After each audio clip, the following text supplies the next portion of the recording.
Let me be the first of many to probably say congratulations, or I might be the only one saying congratulations. You made it towards the end of the year. It is Christmas Eve at 4:30 in the morning, and I should be in bed, but that is the night shift in me, and I'm still wide awake till possibly 7 in the morning, where I'll sleep all day, and then whoop-de-doo, it's into work. But congratulations, you made it towards the end of the year, and not many people get to do that. And like towards the end of the year, you learn many, many things. And life is a journey, whether it be rough or smooth for some. For some, it's more rough than others, while others, they go through life smoothly with no problems. But we're not perfect, and everybody has a story to tell. What is your story? What are your accomplishments? What are your successes? What did you learn this year? Did you love yourself? Were you supportive of yourself? Did you reach your goal that you set at the end of the year? Or were you like most people who decide to do a New Year resolution of work out every month and lose 20 pounds by February and then stop that within the first 2 weeks because they forget about it and don't like working out? And then the gym takes their money, and Planet Fitness is still thriving off of that. God, I hate Planet Fitness. And one thing that I think everybody should learn, one important lesson in life, or lesson or quote that I sort of came up with, is about love. And we as a culture, especially here in the States, we are very competitive, we are very cutthroat. And most of the times we forget to love each other, which I think is a big problem in this world, is that we don't love each other. We don't love each other the most. We are social animals. We love to talk. We love to socialize. We love to form bonds. But look at what we're also capable of. We're capable of wars, destruction, deforestation. We have power. But if you want to see the true test of a man's character, give him power and see what he does with it. You have power. What are you going to do with it? But back to love. The quote I kind of came up with is regarding around love. It is easy to give love. To receive it is a completely different story. It is very difficult to receive love because you might have been backstabbed throughout your life and you don't know if this person is trying to backstab you again. You close yourself off.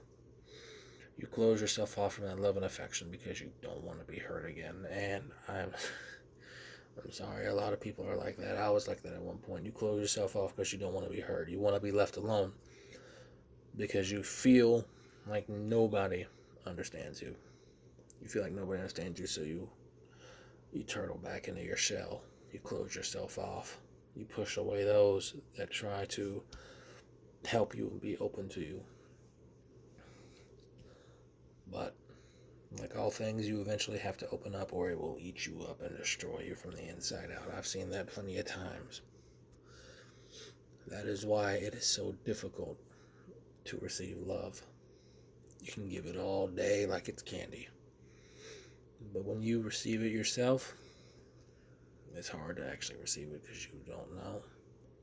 Sometimes even I don't know. And let this be my message to all y'all watching this, that you are loved and cared for. Somebody loves you and cares for you. Whether that be your mom, your dad, your co-worker, anyone, your dogs, your cats, somebody loves you and cares for you at the end of the day. Somebody does. And life is a journey, and it's hard. And it's full of many stories, many chapters, many pages.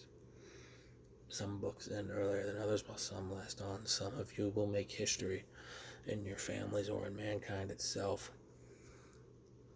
An example for me is that I'm the first in my family to be sponsored by a major corporation. My sister is going to be the first in the family to be an environmental lawyer. We made history in our family, and you most likely made history in your family. You will make history in your family. Much like me, I am a second generation corrections officer. It runs in the family.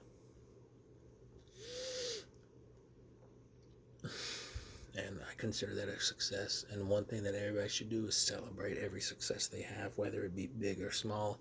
Because if you celebrate the smallest success just as much as you celebrate the biggest success, you will always be the most successful person in the world, and you will always be happy. And that whole saying of keep your expectations low and you'll never be disappointed is true, but I also call bullshit on that. Let me flip the coin and tell you, if you celebrate every small thing that you do, you will always be the most successful person in the world. Like getting up out of bed in the morning. There are some people who can't get up out of bed. You got up out of bed, or you're watching this in bed. The fact that you woke up is a success in itself.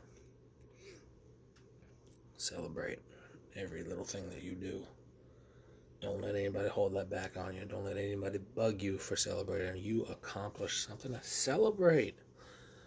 You passed an exam, celebrate. You passed it by 1 point, celebrate. An example I've seen is, out of a class of doctors, they do not show the lowest test score. You know what it says on that certificate? Doctor. Like in my DOCC class, there was one of us, they had a low score on one of the sections. That certificate does not show their score. It shows corrections officer. And at the end of the day, that is what people need to realize. That numbers do not define who you are. You yourself define who you are. And celebrate every small thing that you do. Love yourself, love others, because treat yourself, boo-boo, you need it. Treat yourself, girl, or boy, or toaster, or attack helicopter, whatever you are these days. Treat yourself and love yourself. And that's the important thing at the end of the day. Because the world is a mean and fucked up place. That is how it is. It is a mean and nasty and fucked up place. And the world will beat you to your knees. And if you let it, it will keep you there. So, it's the end of the year. What did you do? What did you accomplish? What did you celebrate? What are your successes? What love did you receive? What did you do? Did you just loaf around all year? Or did you actually go out and do stuff? Did you travel? What did you do? Tell me your story. Y'all already know mine. So, with that being said, subscribe to Come and Seal, baby. I'm probably not going to get any sleep till 7 o'clock. Tell me your story. I want to know. Let your voice be heard. I'll see y'all in the next one.